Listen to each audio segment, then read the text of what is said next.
پہلے وہ دور ہوتے تھے، سنا کرتے تھے بچپن کے اندر کہ فلاں گھر سے صبح قرآن کی آواز آ رہی ہے، فلاں دکان سے قرآن کی آواز آ رہی ہے۔ اب آپ نے کتنے دن ہو گئے کہ کہیں دکان سے قرآن کی آواز سنی ہو؟ یہ تو ہمارا مسلم معاشرہ ہے اور ہم کلمہ پڑھتے ہیں اور ہم یہ کہتے ہیں کہ ہم سے زیادہ محبت کرنے والا اللہ کے پیغمبر سے اور کوئی ہے ہی نہیں، اور ہم اپنے آپ کو سب سے بڑا مسلمان کہتے ہیں۔ کتنے دن ہو گئے قرآن مجید کو ہم نے کھول کے دیکھا ہے؟ کتنے دن ہو گئے کہ ہم نے اللہ کے حضور آ کے اپنے گناہوں کی معافی مانگی ہے؟ یہ اللہ کی مہلت دی ہوئی کا ہم یہ فائدہ اٹھا رہے ہیں۔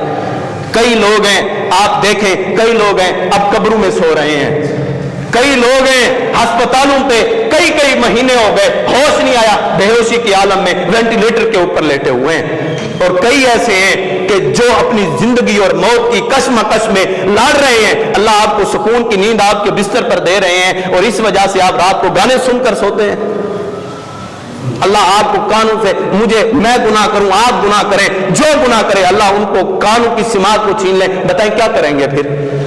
اللہ نے آنکھیں اپنی نافرمانی کے لیے نہیں دی، زبان گالی گلوچ اور گندی باتیں کرنے کے لیے نہیں دی، بلکہ اپنے ذکر کے لیے دی ہیں۔ ہم کتنا ذکر کرتے ہیں؟ آج جمعے کا دن تھا، کیا میں نے اور آپ نے کوئی درود شریف بھی پڑھا ہے؟ 100,000 مرتبہ تو دور کی بات ہے، کیا ایک مرتبہ بھی درود پڑھے؟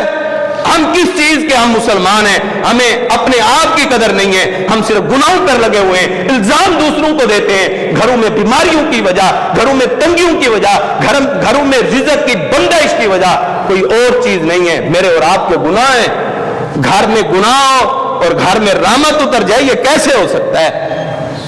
گھر میں گناہ ہو، گھر میں VCR چل رہا ہو، گانے چل رہے ہوں، وہاں پر اللہ کی نافرمانیاں ہو رہی ہوں، اور آپ امید رکھیں وہاں پر رب کی رحمت نازل ہوگی؟